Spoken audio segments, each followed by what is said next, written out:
네, 이런 일로 이제 상사에서 뭐 하사가 된다니 이거는 뭐 상상만 해도 끔찍한 일이죠. 예, 오늘 이제 제가 소개해드릴 의뢰인은 해병대에서 상사 진으로 복무 중이셨고, 진급 예정이라서 인사 이동자에 해당돼서 육지에서 이제 제주도로 배정을 받게 되었습니다.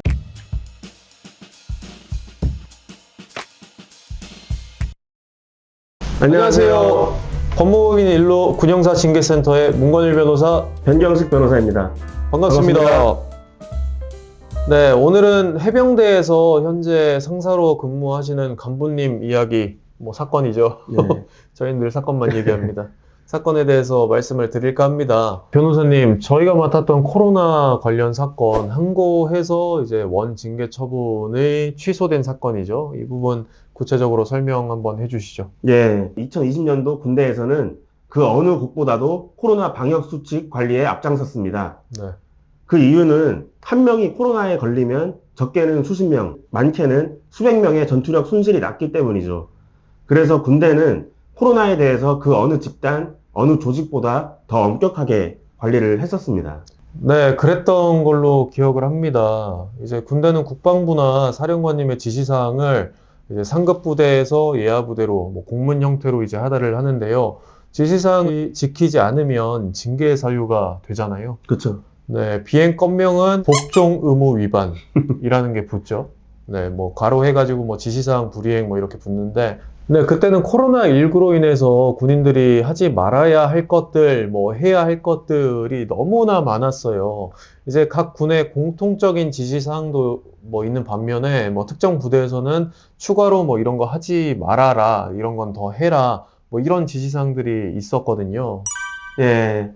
오늘 이제 제가 소개해드릴 의뢰인은 해병대에서 상사 진으로 복무 중이셨고, 진급 예정이라서 인사 이동자에 해당돼서 육지에서 이제 제주도로 배정을 받게 되었습니다. 의뢰인은 저희한테 찾아올 당시 하사였습니다. 네. 나이가 30대 중반인데 하사라서 저희도 놀랐었는데요. 이제 상사 진 상태에서 강등 처분을 받게 되어서 하사로 되었던 겁니다. 상사 진에서 상사로 진급을 한 상황이었다면 중사로 강등이 되는데 진급 예정자였기 때문에 네. 하사로 강등이 되었던 거죠. 의뢰인께서 징계 처분을 받은 경위는 이렇습니다. 의뢰인이 진급 예정자가 되어서 상사 편제인 제주도 모 부대 모 직책으로 전출을 가게 된 것인데요. 네. 그때 이제 부대에서 코로나 검사를 하고 오라고 했던 거예요. 코로나 검사는 이제 크게 PCR 검사, 뭐 신속 항원 검사, 자가키트로 크게 분류가 되는데요. 네. 의뢰인은 PCR 검사의 정확도가 신속 항원 검사나 자가키트보다 더 높다고 생각해서 PCR 검사를 하려고 했었습니다. 그런데 그 당시에는 그 제주국제공항에서 제주 도민에 한정해서 PCR 검사를 해주고요. 제주 도민이 아니면은 PCR 검사를 해주지 않았어요. 이제 의뢰인분이 전입신고가 아직 안 되어서 보건소에 가서 PCR 검사를 했어야 되는 상황이었던 거예요. 그래서 의뢰인은 PCR 검사를 받게 되면 출근이 지연될까봐 네. 우려가 돼서 자가키트 검사로 음성인 것을 확인하고 해당 부대의 의무대에 음성이 나왔다고 보고하고 출근을 하게 되었습니다.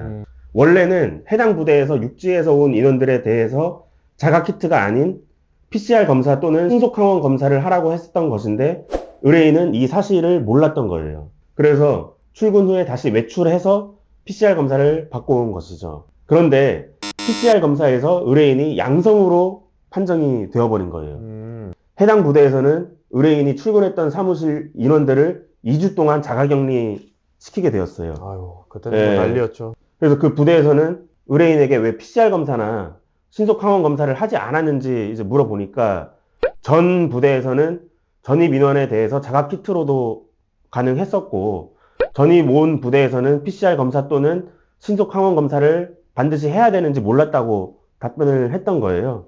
그래서 이제 의뢰인은 자가격리 및 치료 이후에 부대에 복귀를 했는데 징계를 받을 거라고 통보를 받게 된 것이죠. 이제 의뢰인은 진급 예정자라서 이제 상사 진에서 가장 낮은 징계 처분인 견책만 나와도 중사로 사실상 강등이 되어버리는 상황에 처했는데요. 결국 의뢰인은 복종 의무 위반, 지시사항 불이행으로 인해서 강등 처분이 되었고 하사가 되어버린 것입니다. 아이고. 그래서 의뢰인이 이제 저희를 찾아와 주셨죠. 이 의뢰인은 사실 코로나 검사 자체를 안 하려고 했던 것도 아니었고, 네. 뭐 이런 이유가 있었죠. 네. 뭐 첫째로는 공항에서 PCR 검사를 받으려고 했는데 못 받았던 것이고, 네. 뭐 보건소에서 PCR 검사를 받고 전입하면 전입 신고식을 지연해야 했고, 이전 부대에서는 자가키트 검사로도 가능했기에 이 사실을 몰랐던 것입니다. 결정적으로 전입 예정인 부대에서 미리 사전에 공문을 보내거나 안내를 해줬어야 하는데 그게 누락된 것이기도 했고요. 예, 그래서 이제 의뢰인분의 징계 처분 사건을 뭐 구체적으로 어떻게 도와주셨고 뭐 어떤 결과가 나왔는지도 한번 공유를 해주시죠. 예. 우선 의뢰인분이 지금 징계위원회에서 강등 처분을 이미 받고 온 상황이었기 때문에 우선 징계 항고서를 제출을 했습니다. 또한 법무법인 1로 군형사 징계센터는 의뢰인이 해당 부대의 지시사항을 위반한 것이 아니라는 항고 이유서를 추가로 제출했습니다.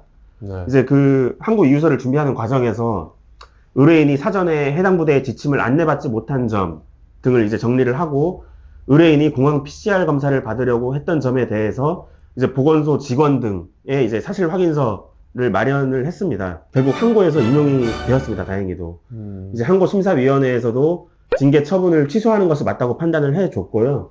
의뢰인분은 지금 상사로 잘 복무를 하고 계십니다. 정말 다행입니다. 예. 네. 징계 처분이 취소되었다고 하니까 뭐 의뢰인께서도 아주 만족하셨을 것으로 보이네요. 네, 이런 일로 이제 상사에서 뭐 하사가 된다뇨. 이거는 네. 뭐 상상만 해도 끔찍한 일이죠. 네, 맞습니다. 이번 영상에서는 이제 코로나 지침 위반 등으로 인해서 강등 처분이 되어버린 간부님 사례를 소개해드렸는데요. 이번 영상도 도움이 되셨다면 구독, 좋아요, 알림 설정 부탁드립니다. 감사합니다.